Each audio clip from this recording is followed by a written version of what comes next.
Video को start करने से पहले आपको बता दूं कि ये वीडियो पूरी तरह स्पॉइलर से भरी हुई है, क्योंकि आज के इस वीडियो में मैं करने जा रहा हूं मिर्जापुर के सीजन 2 को एक्सप्लेन। तो दोस्तों, अगर आपने अभी तक मिर्जापुर के सीजन 2 को नहीं देखा है तो पहले आप मिर्जापुर के सीजन 2 को देखिए, तभी इस वीडियो को कंटिन्यू कीजिएगा। अगर आपने देख लिया है तो चलिए वीडियो को स्टार्ट करते हैं।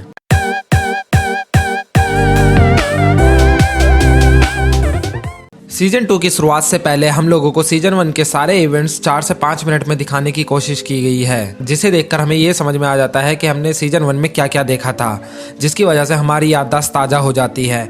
और इसी के बाद स्टार्ट होता है सीजन 2।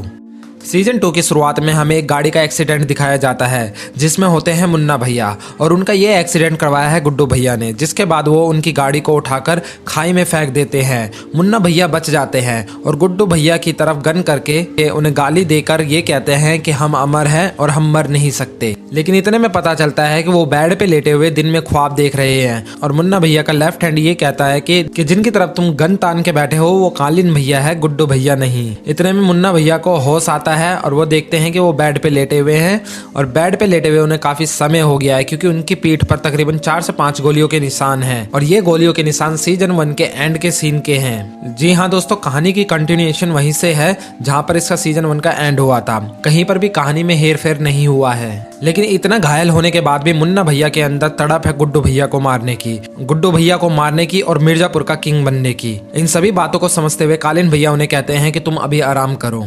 और वहीं दूसरी तरफ रतिशंकर का बेटा शरद शुक्ला एक तो गुड्डू भैया के खून का प्यासा है और दूसरी तरफ उसे मिर्जापुर चाहिए। रतिशंकर वही है जिसको गुड्डू भैया ने पहले सीजन के अंदर दिमाग में गोली मारकर मार दिया था। अब उसका बेटा शरद शुक्ला अपने बाप का बदला लेना चाहता है और मिर्जापुर की गद्दी पर राज करना चाहता है, लेकिन उसे वहां तक पहुंचने से पहले टकराना होगा मिर्जापुर के बाहुबली यानी कालीन भैया और मुन्ना भैया से। जिसके बाद वो अपनी माँ के साथ बैठ के प्लान बनाता है कि वो पहले मुन्ना भैया के साथ मिलकर काम करेगा, उनके अंडर में काम करेगा, उनकी छत्र छाया में काम करेगा, और जिसके बाद वो धीरे धीरे कालीन भैया का विश्वास जीतेगा और एक दिन सही समय पर मुन्ना भैया और कालीन भैया को निपटाकर मिर्जापुर पर राज करेगा। जिसके बाद कहानी आगे बढ़ती है और हमें एक कब्रिस्तान दिखाया जाता है जहां पर लाला और यूसुफ बैठे हुए हैं। यूसुफ वही है जिसके बेटे को सीजन 1 के अंदर मुन्ना भैया उसकी शादी में मार देते हैं, जिसकी शादी लाला की बेटी सबरम से होने वाली होती है। अब इस तरह से यूसुफ और लाला दोनों ही मुन्ना भैया से बदला लेना चाहते हैं, लेकिन उनके खिलाफ कोई भी सबूत इकट्ठा नहीं कर पाते।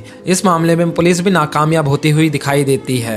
इसके बाद कहानी आगे बढ़ती है और हमें दिखाया जाता है गोलू गुप्ता को और दीप्ति पंडित को, जो कि एक स्टोर रूम से दवाई चुरा कर ले जा रही हैं, और वो एक जंगल के अंदर जाकर एक घर के अंदर घुस जाती हैं जहां पर गुड्डू पंडित का इलाज चल रहा है। और इन लोगों ने एक डॉक्टर को भी हायर कर रखा है जिसे इन्होंने किडनैप भी कर रखा है, और उसके थ्रू ये गुड्डू पंडित का इलाज करवा रहे हैं। लेकिन जब ये दवाई लेकर घर आ रहे होते हैं तो रास्ते में इन्हें एक आदमी देख लेता है, जो कि कुछ समय बाद पुलिस वाले को उनके घर लेके आ जाता है, और वो निकलता है कालीन भैया का आदमी और कहता है कि हम गुड्डू पंडित को कालीन भैया के हवाले करेंगे और उनसे बड़ा इनाम पाएंगे। और ऐसे में ही उनके बीच में आपस में लड़ाइयाँ होती है, जिसके बाद वो पुलिस वाला मारा जाता है। लेकिन वो आदमी बच के निकल जाता है, जिसके बाद वो आदमी पुलिस वालों को लेकर आता है, लेकिन तब तक वहां से गुड्डू पंडित गायब हो चुके होते हैं। और फिर कहानी आगे बढ़ती है और दिखाया जाता है सूर्य प्रताप यानी कि यूपी के सीएम को, जो कि अपने भाई जेपी यादव को एक थप्पड़ मार के ये कहते हैं कि मैंने तुमसे ये कहा था कि यूपी के अंदर वायलेंस कम करो क्योंकि पार्टी की छवि खराब हो रही है। और फिर कहानी आगे बढ़ती है और दिखाया जाता है कालीन भैया की कोठी को, जहां पर परशुराम गुप्ता कालीन भैया से मिलने आते हैं। परशुराम गुप्ता वही है जिनकी बेटी स्वीटी गुप्ता को मुन्ना भैया सीजन 1 के एंड में मार देते हैं। और यहाँ पर परशुराम गुप्ता अपनी बेटी का इंसाफ मांगने आए हैं, और वो चाहते हैं कि मुन्ना भैया अपने आप को पुलिस के हवाले कर दे। लेकिन कालीन भैया बड़े प्यार से उन्हें धमकी देते हैं और कहते हैं कि तुम्हारी एक और बेटी है, उसको संभालो, वरना आप उससे भी हाथ धो बैठोगे। तो इतना सुनने के बाद वहाँ से परशुराम गुप्ता चले जाते हैं। जिसके बाद वो पुलिस स्टेशन पहुंचते हैं और वहां पर जाके आर.से. मौर्य से मदद मांगते हैं। और आर.से. मौर्य वही है जिनको देखकर सीजन 1 में हमें ऐसा लगा था कि सीजन 1 में मर गए हैं, लेकिन सीजन 2 के अंदर ये वापस आ गए हैं, क्योंकि कालीन भैया ने इन्हें नहीं मारा था और इन्हें अपना प्यादा बना लिया था।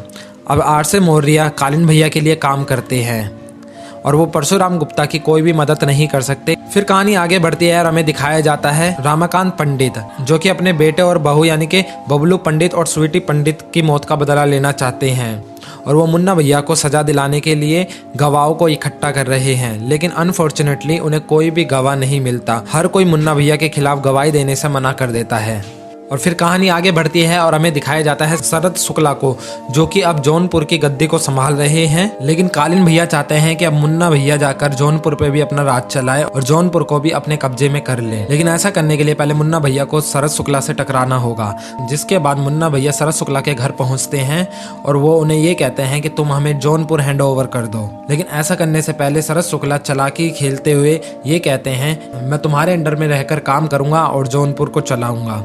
इस बात को मुन्ना भैया मान जाते हैं और वो बड़े आसानी से उनकी तरफ दोस्ती का हाथ बढ़ा लेते हैं। लेकिन शरद शुक्ला के घर के अंदर बैठे यूसुफ, जो कि शरद शुक्ला के पास आए हुए हैं मुन्ना भैया से बदला लेने के लिए अपने बेटे की मौत का, वो शरद शुक्ला से ये कहते हैं कि मुझे मुन्ना का सर चाहिए। इतने में वो मुन्ना भैया पर गोली चलाते उससे पहले ही शरद शुक्ला का राइट हैंड उनके ऊपर गोली चला देता है और उन्हें वहीं मार देता है। जिसके बाद मुन्ना भैया का विश्वास शरद शुक्ला के लिए और भी ज्यादा बढ़ जाता है और इतनी आसानी से जौनपुर को जीतकर मुन्ना भैया जब घर वापस लौटते हैं तो कालीन भैया उनसे काफी ज्यादा खुश होते हैं। तुमने बिना हथियार चलाए जौनपुर को जीत लिया। और वहीं बदले की आग में जल रहे गुड्डू पंडित अपने आप को ठीक करने की कोशिश करते हैं, लेकिन वो लंगड़े हो चुके हैं और उनका चल पाना अब मुश्किल है। और वो इसीलिए अपने आप को तैयार करते हैं कि वो जल्दी से जल्दी ठीक हो और मिर्जापुर जाकर मुन्ना भैया का काम तमाम कर सके। लेकिन अब गुड्डू भैया का कंपटीशन काफी ज्यादा बढ़ गया है, क्योंकि एक तरफ शरद शुक्ला है जो कि अपने बाप की मौत का बदला लेना चाहते हैं और वहीं कालीन भैया अभी भी मिर्जापुर की गद्दी पर राज कर रहे हैं। तो इसीलिए अब गुड्डू भैया क्या करेंगे ये आगे की कहानी में देखने को मिलता है। जिसके बाद गुड्डू भैया सीधा जाते हैं लाला के घर। लाला के घर जाकर वो उनसे हाथ मिला लेते हैं और उनके साथ मिलकर वो अफीम का कारोबार स्टार्ट कर देते हैं। जिसके बाद लाला को वो काफी ज्यादा प्रॉफिट कमा के देते हैं और उन्हीं के घर में रहने लग जाते हैं। और उसी बीच मुन्ना भैया का एक आदमी लाला को मारने के लिए उनके घर पहुंचता है और जहां पर गोलू गुप्ता और गुड्डू पंडित मिलकर मुन्ना भैया के आदमी को मार देते हैं। जिसके बाद गुड्डू पंडित कोरियर के थ्रू मुन्ना भैया के आदमी के दांत उनके घर वापस भेजता है, जिसे देखकर कालीन भैया ये समझ जाते हैं कि गुड्डू पंडित अभी भी जिंदा है। लेकिन ये सब इवेंट होने से पहले गुड्डू पंडित अपनी दीप्ति पंडित को लखनऊ के अंदर एक हॉस्टल में छोड़ आते हैं, जहां पर वो अपनी पढ़ाई पूरी कर सके। और वहीं पर गुड्डू पंडित की मुलाकात होती है रॉबिन से, जो कि लोगों के पैसों को लेकर इन्वेस्ट करता है और उन्हें फिर वापस अच्छे इंटरेस्ट के साथ वापस कर देता है। गुड्डू पंडित उनसे मिलकर ये समझ जाते हैं कि ये बंदा फायदे का सौदा है, जो मेरे पैसों को इन्वेस्ट करेगा, जो कि आगे मेरे को इंटरेस्ट के साथ वापस लौटाएगा, जिससे मुझे काफी फायदा होगा। इसलिए रॉबिन भी इस कहानी का हिस्सा बन जाते हैं। और वहीं दूसरी तरफ कालीन भैया और सीएम आपस में हाथ मिला चुके हैं। जिसके बाद पार्टी की छवि को साफ करने के लिए मुन्ना भैया और कालीन भैया सीएम का साथ देने लग जाते हैं। और इसी बीच मुलाकात होती है मुन्ना भैया की सीएम की बेटी माधुरी यादव से, जिसके बाद इन दोनों के बीच में नजदीकियां बढ़ने लग जाती है। और बदले की आग में जल रहे गुड्डू पंडित अब लाला के घर में रह रहे हैं, लेकिन धीरे धीरे करके उनकी नजदीकियां लाला की बेटी यानी कि शबनम के साथ बढ़ती जा रही है, जिसको देखते हुए गोलू पंडित अब चिढ़ने लगी है और वो ये समझने लगी है कि शायद अब गुड्डू पंडित बदले की भावनाओं को लेकर ज्यादा सीरियस नहीं है। लेकिन ऐसा नहीं है, गुड्डू पंडित अभी भी उसी भावना के अंदर जी रहे हैं और वो अपने भाई और बीवी की मौत का बदला लेना चाहते हैं। और साथ ही अब उनका मकसद बन चुका है मिर्जापुर पर राज करना। और हम आगे देखते हैं कि मुन्ना भैया की और शरद शुक्ला की दोस्ती अब काफी ज्यादा गहरी हो गई है और इन दोनों का मकसद एक ही है, गुड्डू पंडित को मारना। तो एक दिन उन्हें पता लगता है कि जिस बंदे से वो अफीम खरीदते हैं मुन्ना भैया उसे अपनी साइड कर लेते हैं। जिसके बाद वो बता देता है कि गुड्डू पंडित आप लोगों को कहाँ मिलेगा। जिसके बाद शरद शुक्ला और मुन्ना त्रिपाठी गुड्डू पंडित को मारने के लिए निकल पड़ते हैं और वो ऐसा नहीं कर पाते क्योंकि गुड्डू पंडित दोनों के ऊपर काफी ज्यादा भारी पड़ते हैं। जिसके बाद मुन्ना भैया वहाँ से जान बचाकर निकल जाते हैं और इसकी वजह से कालीन भैया मुन्ना भैया से काफी ज्यादा नाराज हो जाते हैं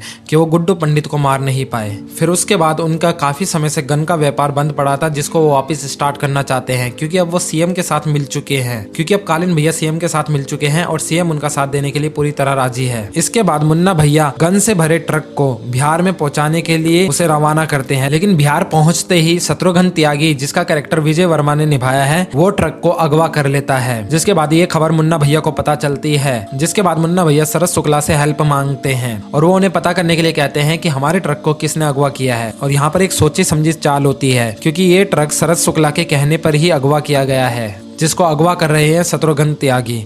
और शत्रुघ्न त्यागी और शरद शुक्ला आपस में काफी अच्छे दोस्त हैं। लेकिन इसी बीच बीना त्रिपाठी अपना खेल खेलना शुरू कर देती है, जो कि कालीन भैया की वाइफ है। घर में चल रहे पुरुषों के अत्याचारों से वो इस समय दुखी आ चुकी है और इस बार वो दुश्मन की साइड से खड़ी हो गई है। लेकिन घर में किसी को नहीं पता। बीना त्रिपाठी गुड्डू पंडित के साथ मिलकर एक प्लान बनाती है और वो बताती है कि कालीन भैया और मुन्ना भैया इस समय सीएम की रैली में गए हुए हैं और उनके पास अच्छा खासा मौका है कि वो बंदूक के कारखाने को जलाकर राख कर सके। जिसके बाद गुड्डू पंडित और गोलू गुप्ता मिलकर कालीन भैया के बंदूक के कारखाने को पूरी तरीके से जला देते हैं, जिसकी वजह से कालीन भैया का काफी लंबा चौड़ा नुकसान हो जाता है। लेकिन कालीन भैया के इस नुकसान की भरपाई बहुत जल्दी पूरी हो जाती है, क्योंकि सीएम की बेटी और मुन्ना भैया का रिश्ता हो जाता है, जिसके बाद इन दोनों की शादी हो जाती है और वो आपस में समधी बन जाते हैं, जिसकी वजह से सीएम कालीन भैया को मिर्जापुर की राजनीतिक गद्दी पर बिठा देते हैं, जिसकी वजह से कालीन भैया अपने सारे नुकसान की भरपाई कर लेते हैं। लेकिन इसी बीच सीएम के छोटे भाई जेपी यादव अपने भाई से खासा नाराज हैं और वो नहीं चाहते कि कालीन भैया को पार्टी के अंदर शामिल किया जाए, लेकिन सीएम अपने भाई की बात बिल्कुल नहीं सुनते। और वहीं दूसरी तरफ गोलू गुप्ता शत्रुघ्न के साथ मीटिंग करना स्टार्ट कर देती हैं और वो ये चाहती हैं कि बिहार के अंदर उनका अफीम का कारोबार चलाया जाए, जिसको चलाने का जिम्मा शत्रुघ्न ले। जिसके बाद गुड्डू पंडित और गोलू गुप्ता शत्रुघ्न के बाप यानी के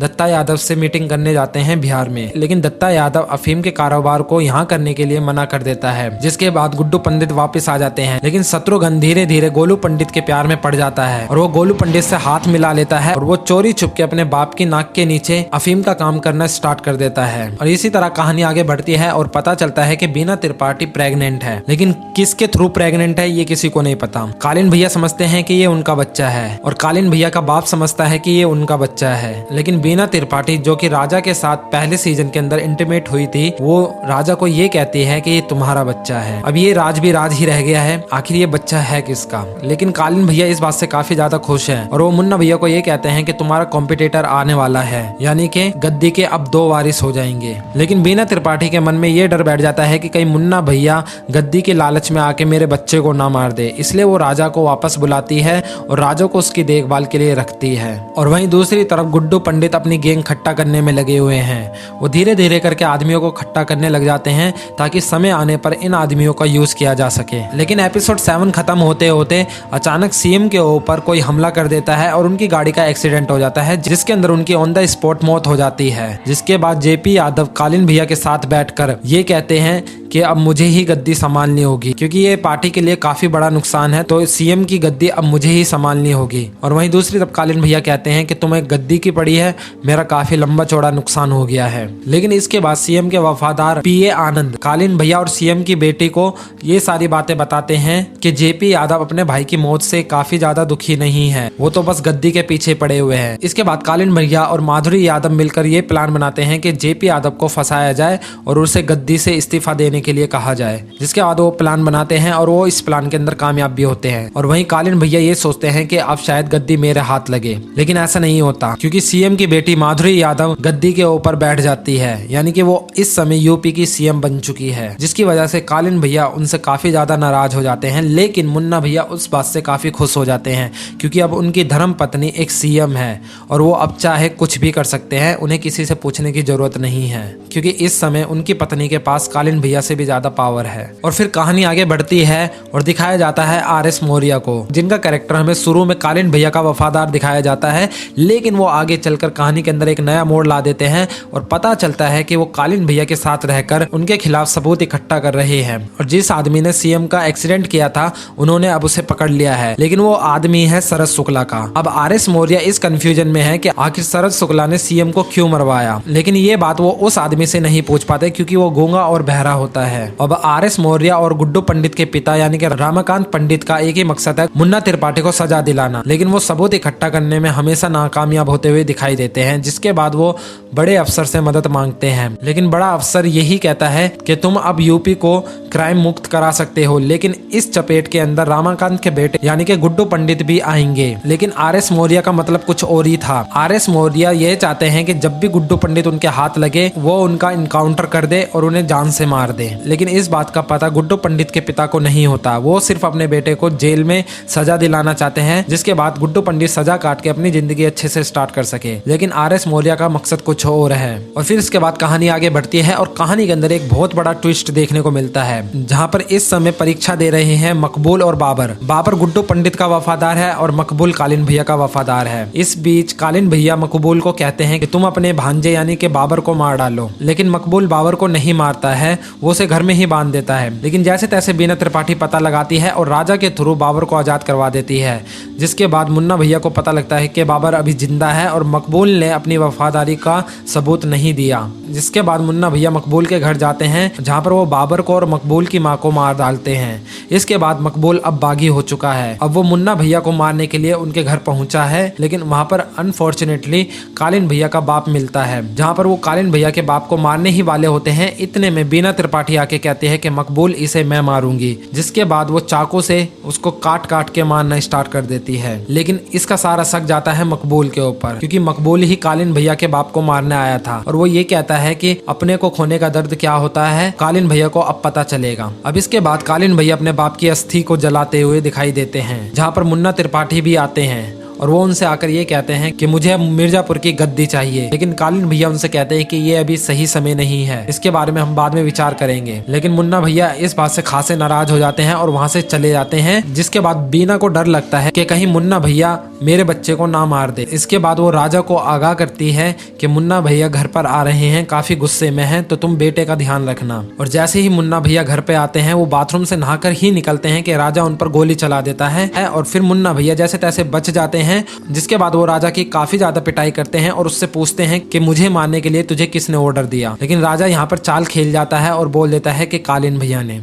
और यहाँ पर मुन्ना यही समझता है कि शायद मेरे पिताजी मुझे रास्ते से हटाना चाहते हैं ताकि मैं मिर्जापुर की गद्दी पर ना बैठ सकूं। इसके बाद मुन्ना भैया कालीन भैया को मारने के लिए निकल पड़ते हैं और वहीं बीना त्रिपाठी गुड्डू पंडित को ये खबर पहुंचा देती है कि अब फैमिली पूरी तरह कमजोर है, तुम आ सकते हो। जिसके बाद गुड्डू पंडित पूरी तरह तैयार होके लाला के घर से निकल ही रहा होता है कि तभी वहाँ पर अचानक RS मौर्य यानी अपनी पूरी पुलिस फोर्स के साथ आ जाते हैं और वो वहाँ पर गुड्डू पंडित को गिरफ्तार करके ले जा रहे होते हैं। लेकिन वो जाते जाते अचानक रास्ता बदल देते हैं। जिसके बाद रामाकांत पंडित को ये लगता है कि अचानक ये RS मौर्य मेरे बेटे को दूसरे रास्ते से क्यों ले जा रहे हैं। जिसके बाद वो बंदूक निकालते हैं और जैसे तैसे करके वो गुड्डू पंडित के पास पहुंच जाते हैं, जहां पर वो देखते हैं कि RS मौर्य ने गुड्डू पंडित के ऊपर बंदूक तान रखी है और वो उन्हें वहां पर मारने की सोचते हैं। इतने में वहां पर रामाकांत पहुंच जाते हैं और वो कहते हैं कि मैंने इसे सजा दिलाने के लिए कहा है, जान से मारने के लिए नहीं कहा। लेकिन RS मौर्य इस बात को मानने के लिए बिल्कुल भी राजी नहीं है। जिसके बाद रामाकांत पंडित RS मौर्य के ऊपर गोली चला देते हैं और उन्हें वहीं जान से मार देते हैं। जिसके बाद गुड्डू पंडित अपने पिता के साथ बैठ जाते हैं और वो बोलते हैं कि आज तुमने भी वही किया जो कल मैंने किया था,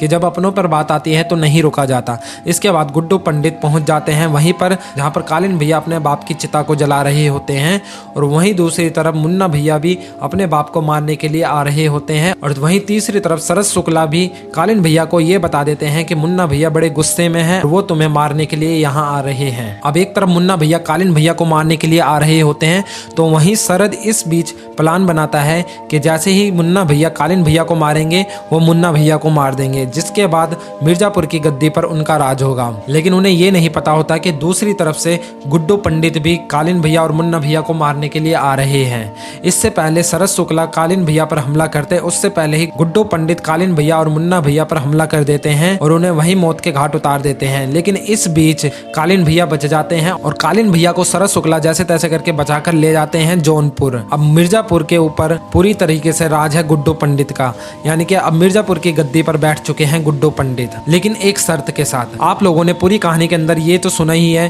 कि बीना त्रिपाठी ने कालीन भैया और मुन्ना भैया को धोखा दिया। अब उन्होंने ऐसा क्यों किया? उन्होंने ऐसा इसलिए किया क्योंकि जो उनका अभी बेटा पैदा हुआ है, मिर्जापुर की गद्दी पर गुड्डू पंडित का राज तब तक है जब तक उनका बेटा बड़ा नहीं हो जाता और वो गद्दी के योग्य नहीं हो जाता। इसी तरह सीजन 2 पूरी तरीके से खत्म तो हो गया, लेकिन हम लोगों के माइंड में कई सवालिया निशान छोड़ चुका है। और अब हमें सीजन 3 के अंदर क्या क्या देखने को मिलेगा ये अभी कुछ भी नहीं कहा जा सकता, क्योंकि सीजन 3 के लिए कई सारी थ्योरी इस समय हमारे दिमाग के अंदर चल रही है। एक थ्योरी ये है कि गुड्डू पंडित अब मिर्जापुर के गद्दे पर बैठ चुके हैं और वहाँ की सीएम है मैं मुन्ना त्रिपाठी की बीवी माधुरी यादव, जो कि अपने पति की मौत का बदला गुड्डू पंडित से जरूर लेगी। और दूसरी तरफ गुड्डू पंडित के 2 और दुश्मन हैं, जिनमें है एक कालीन भैया और एक शरद शुक्ला, जो कि अब जौनपुर पहुंच चुके हैं और वो अब गुड्डू पंडित के पीछे जरूर आएंगे। और शरद शुक्ला चाहे तो कालीन भैया को आसानी से मार सकता है, लेकिन वो उनको बचाएगा, क्योंकि कालीन भैया के दम पर ही अब वो मिर्जापुर की गद्दी पर राज कर सकता है। क्योंकि मुन्ना भैया अब जिंदा नहीं है, तो शायद कालीन भैया भैया शरद शुक्ला को अपना बेटा बना ले और उसको मिर्जापुर की गद्दी पर बिठा दे। इसलिए अब शरद शुक्ला कालीन भैया को नहीं मारेगा और वो कालीन भैया का इस्तेमाल करके मिर्जापुर की गद्दी पर बैठेगा। तीसरी कहानी की बात करें तो तीसरी कहानी ये है कि दत्ता यादव का बेटा शत्रुघ्न जो कि गोलू गुप्ता के प्यार में पड़ गया था, लेकिन गोलू गुप्ता ने उसका सिर्फ फायदा उठाया। इसका वो बदला जरूर लेगा गोलू गुप्ता से। यानी कि अब कहानी के अंदर और भी ज्यादा ट्विस्ट एंड टर्न देखने को मिलने वाले हैं। यानी कि चारों तरफ से अब गुड्डू पंडित के ऊपर वार होने वाले हैं। बाकी देखते हैं दोस्तों सीजन 3 में क्या होता है। हमारी थ्योरी तो यही है। आप लोगों को क्या लगता है कि सीजन 3 में क्या होने वाला है और क्या होगा, मुझे कमेंट बॉक्स में जरूर बताना। बाकी दोस्तों आज का मेरा ये वीडियो बस यहीं तक था। उम्मीद करता हूँ आप लोगों को मेरा ये वीडियो पसंद आया होगा। अगर पसंद आया तो मेरे इस वीडियो को लाइक और दोस्तों के साथ शेयर करना बिल्कुल मत भूलना। मैं मिलता हूँ आपसे मेरे अगले वीडियो में, तब तक के लिए टाटा एंड बाय बाय दोस्तों।